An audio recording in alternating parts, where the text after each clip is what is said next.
friends, so welcome back to our channel SunGFX R SunGFX মানে নতুন কিছু দেখানো এবং নতুন কিছু জানা। তো এমনই একটা চ্যানেল ইউটিউবে বাংলায় আপনাদের সঙ্গে সর্বপ্রথম প্রায় প্রেজেন্টেশন করছে এই ডিজাইনগুলো, যে ডিজাইনগুলো সম্ভবত আমরা প্যাকেজিং, প্রোডাক্ট শুট ইত্যাদিতে দেখে থাকি। কিভাবে বানাবো, কোথায় পাবো, এগুলো নিয়ে অনেক প্রশ্ন আমার বন্ধুদের মধ্যে রয়েছে। তো তাদের জন্যই এই ভিডিওটা প্রেজেন্ট করা, নতুন করে আনা বলতে পারি। এখানে শুধু ডিজাইনটা শিখিয়ে দেবো এমনটা না। এখানে আপনি কি পাচ্ছেন, আমার একটা ডেসক্রিপশন বক্সে টেলিগ্রাম চ্যানেল আছে। যে ডিজাইনটা যে আপনি বানালেন, এই ডিজাইনটা আপনি কিভাবে বানিয়েছেন তার পিএইচডি ফাইলটা সম্পূর্ণভাবে আপনাদেরকে ফ্রি প্রোভাইড করা হবে, যাতে আপনারা যারা মিস করছেন পার্টগুলো ফটোশপে ওপেন করবেন, একদম লেয়ার ফাইল, সেম লেয়ার ফাইলগুলো আপনারা দেখবেন কোন পার্টে কি কি ইউজ করা হয়েছে। আর এই যে আমার সাইডে ফটোশপে এটি খোলা রয়েছে, এই পিএইচডি ফাইলটারই সেম ফাইল ফটোশপে আপনার লেয়ার পজিশনে পাবেন এবং লেয়ার পজিশনগুলোতে কি কি কালার এফেক্ট ব্যবহার করেছে, কি কি লেয়ার মুড ব্যবহার করা হয়েছে, সবটাই দেখানো থাকে। এছাড়াও আপনাদের মনে হতে পারে যে ডিজাইন আমি বানাবো কিভাবে, তার জন্য এই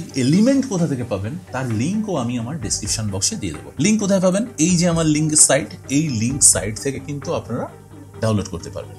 এইখান থেকে ফ্রি ডাউনলোড করবেন, জাস্ট আপনি লিঙ্কটা পেয়ে যাবেন। এবার আমরা আসবো যে এই স্মার্ট ডিজিটাল গ্রাফিক্সটা আপনি কিভাবে শিখবেন। তো চলুন এটাই আপনাদের সঙ্গে শেয়ার করি। প্রথমে আমরা ফটোশপে চলে এসেছি। এই ফটোশপে আপনারা প্রথমেই কন্ট্রোল এন অথবা নিউ থেকে একটা পেজ সিলেকশন করে নেবেন। তো আপনাদের দেখানোর সুবিধার্থে আমি সিম্পল একটা A4 পেজ ক্রিয়েট করে নিচ্ছি এবং এই পেজটা ক্রিয়েট করার জন্য আমরা ফটোশপ যে ফন্টটি ব্যবহার করব সেই ফন্টটির নাম হচ্ছে impact, English font, impact, default font. এগুলো যে কোনো সিস্টেমে বা ল্যাপটপে থাকতেই পারে। সিম্পল আমি এখানে একটা সি লিখলাম। এটাকে ট্রান্সফর্ম করে নেবেন আপনারা আপনাদের মতো করে, তবে এটাকে একটু ওয়াইডে বাড়িয়ে নেবেন, শিফট প্রেস করে একটু চওড়া করে নেবেন, যাতে এর থিঙ্কিংটা একটু বোল্ডেস লাগে এবং দেখতে ভালো লাগে। এবার এই যে আমি কালারটা এখানে ইউজ করেছি, এই কালারটা আমরা কিন্তু এখান থেকে চেঞ্জ করতে পারি, বাট এই ধরনের কালার আমরা কিছু দিতে পারি, ঠিক আছে। এরপর আমরা এই লেয়ারটির নিচে একটা কন্ট্রোল জে প্রেস করব, মানে যে সি টেক্সট এটাকে কিন্তু আমরা কন্ট্রোল জে প্রেস করব। এই লেয়ারটার আন্ডারে গিয়ে আমরা এই কালারটা কিন্তু চেঞ্জ করে নেব। কেন করে নেব এখন বলছি। এই কালারটা আমরা একটু লাইট কালারে রাখলাম। এবার দেখুন এখানে আপনি দুটো জিনিস শিখতে পাচ্ছেন। এক তো 3D কিভাবে টেক্সটকে আপনারা ম্যানুয়াল কাজ করবেন সেটা এই পার্টে শিখেই যাচ্ছেন। এরপর ইমেজকে ইনক্লুড করতে পারবেন, মানে ধরুন কোনো অ্যাডভার্টাইজমেন্টের ইমেজকে কিভাবে আরো ইউনিক বানানো যায় সেটাও শিখে যাবেন। তো 3D বানানোটা আগে আমাদের খুব জরুরি। তো সেই তো আমরা এই 3D পার্টটা করার জন্য জাস্ট আপনার কিবোর্ডে অল্ট প্রেস করবেন, আর কিবোর্ডের রাইট অ্যারো কি আছে এটাকে জাস্ট 1 2 3 4 5 6 7 8 করে এইভাবে আপনি ক্লিক করবেন। জাস্ট রাইট, নট কিন্তু লেফট বা আপ আর ডাউন, কিচ্ছু না। হয়ে গেল ক্লিক। কেন আমি এটাকে কালার চেঞ্জ করেছিলাম এবার বুঝতে পারছেন তো? ঠিক এই কারণে। যদি একই কালার হতো তাহলে কিন্তু বোঝা যেত না, যেহেতু আলাদা কালার ইউজ করেছি তাই আমার 3D পার্ট কতটুকু সেটুকু বোঝা যাচ্ছে। খুব সিম্পল। ঠিক এই যে লেয়ার পার্ট 34টা আমার লেয়ার হয়ে গিয়েছে, এই লেয়ার পার্ট থেকে আমি সম্পূর্ণটাকে শিফট চিপে একটা গ্রুপ বানিয়ে নেব।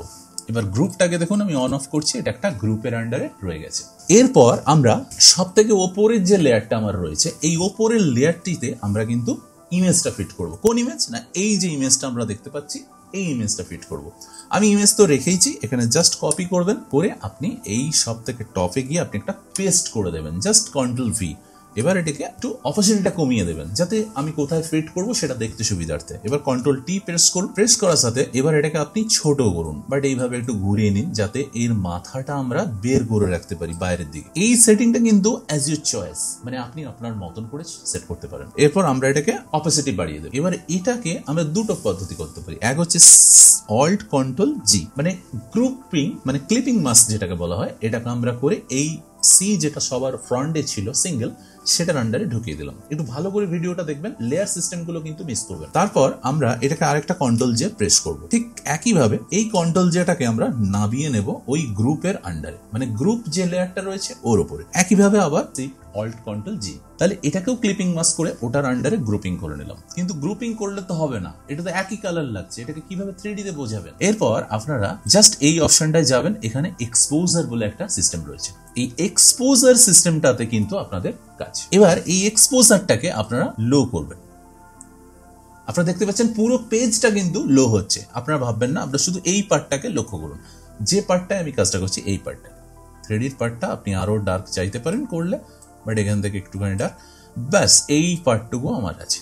এবার এই এক্সপোজারটাকেও কিন্তু আমরা করলে ক্লিপিং মাস্ক করে নিতে পারি, মানে অল্ট কন্ট্রোল জি যেটা আমরা করে আসছি পিকচারের ক্ষেত্রে, একদম সেম এইভাবে আপনারা এটাকেও ক্লিপিং মাস্ক করে নেবেন। তাহলে একটা 3D ব্যাপার কিন্তু আমার ক্রিয়েট হয়ে গেছে। এবার আমাদের এই যে সব থেকে টপের লেয়ারটা রয়েছে এটাকে কন্ট্রোল জে প্রেস করবেন। এবার খেলাটা কিন্তু এখানে। এবার আপনি সিম্পল সিলেক্ট লেয়ারে চলে যাবেন আর সেখান থেকে চলে যাবেন সাবজেক্ট। তো এখানে পার্টিকুলার কিন্তু এই টাইগার যে সাবজেক্টটা রয়েছে এই সাবজেক্টটাকে ও ডিটেক্ট করে নিয়েছে, মানে সিলেকশন করে নিয়েছে।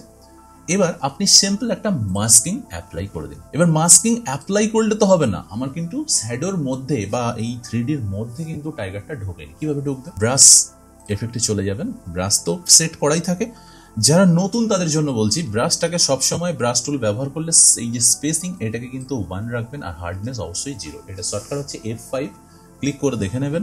সেখান থেকে আপনার ব্রাশটাকে এই সেটিংটা করে নেবেন এবং সঙ্গে সঙ্গে আপনারা এসে এই যে বাগ আছে এর ওপরে জাস্ট একটু বুলিয়ে দেবেন। আপনাকে কিন্তু কোনো মেজারমেন্ট করে বোলাতে হবে এমন আমি বলছি না, আপনি সিম্পল বুলিয়ে দেবেন, ওটা যেখানে যে নেওয়ার দরকার সেখানে ও নিয়ে নেবে। খুব সিম্পল একদম। আচ্ছা, এইটা হয়ে গেল আমার টোটাল 3D। খুব ভালো লাগছে 3Dটা, কিন্তু এটাকে ইউনিক বানাবেন কিভাবে, শ্যাডো করবেন কিভাবে? প্রফেশনাল শ্যাডো নিয়ে আমার অনেক বন্ধুরা দেখছি আমার গ্রুপে পোস্ট করছেন, বাট শ্যাডো নিয়ে খুব সমস্যায় পড়ে। তো তারা ভালো করে দেখবেন, আর যারা নতুন তারা তো দেখছেনই। তো চলুন দেখে নিন।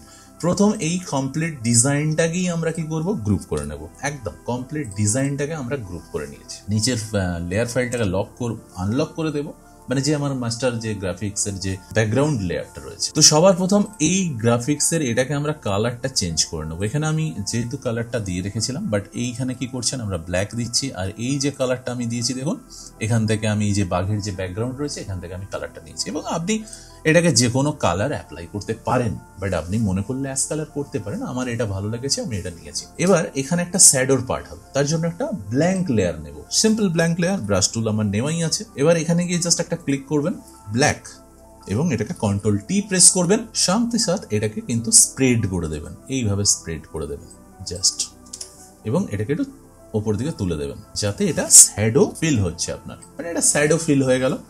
এবার আপনি এই যেটা আমি অন অফ করছি এই ফাইলটা, মানে এই লেয়ারটাকে আপনি কন্ট্রোল জে করবেন, মানে একটা ডুপ্লিকেট করবো, এর নিচে একটা শ্যাডো ক্রিয়েট করবো। তো তার জন্য কিন্তু আমরা এটাকে ডুপ্লিকেট করলাম। এবার আপনি নিচের লেয়ারটায় চলে যাবেন, মানে গ্রুপ 2। এরপর আপনি কন্ট্রোল টি প্রেস করবেন এবং এখানে রাইট ক্লিক করে আপনি ভার্টিক্যাল করে নেবেন। ভার্টিক্যালে গিয়ে আপনি নিচে চলে আসবেন, মানে এই জায়গাটা আপনি সেট করবেন। এবার আপনি আপনার মতো সেট করে নিলেন। এটার অপাসিটি কমাতে পারেন, 2 রাখতে পারেন, মাস্কিং করতে পারেন। মাস্কিং অপশনে যাওয়ার পর এখানে যে গ্রেডিয়েন্ট টুল রয়েছে এই গ্রেডিয়েন্ট টুলে গিয়ে আপনি জাস্ট এটাকে ভ্যানিশ করে দেন নিচে থেকে। এবার দেখুন ডিজাইনটা, আপনারা দেখুন যে কি জিনিসটা দাঁড়ালো। তো বস, ভিডিওটা কেমন লাগলো? ভিডিও যদি ভালো লেগে থাকে তাহলে বলবো ভাইয়ের চ্যানেলে যেগুলো করার দরকার সেগুলো করে দিন। লাইক, কমেন্ট, শেয়ার, সাবস্ক্রাইব, আর যদি না হয়ে থাকেন করে দিতে পারেন, কারণ এই ধরনের ভিডিও কিন্তু ইউটিউবে প্রথমবার আপনি পাবেন। ডিজাইন থিঙ্কিং আপনার সহজে আসছে না, কিভাবে আসবে, কিভাবে গ্রো করবেন, আমার চ্যানেলটা একটু ঘুরে দেখুন। আশা করি এই বাংলা ভাষায় আপনাদেরকে খুব সহজে বোঝাতে পারছি। আর তাই আমি আবারও একটি কথা বলবো যে বন্ধুরা, যদি আপনারা নতুন হয়ে থাকেন তাহলে অবশ্যই চ্যানেলটি সাবস্ক্রাইব করে সঙ্গে থেকে যাবেন। আর এইটুকু সময় দেওয়ার জন্য আপনাদেরকে অসংখ্য অসংখ্য ধন্যবাদ।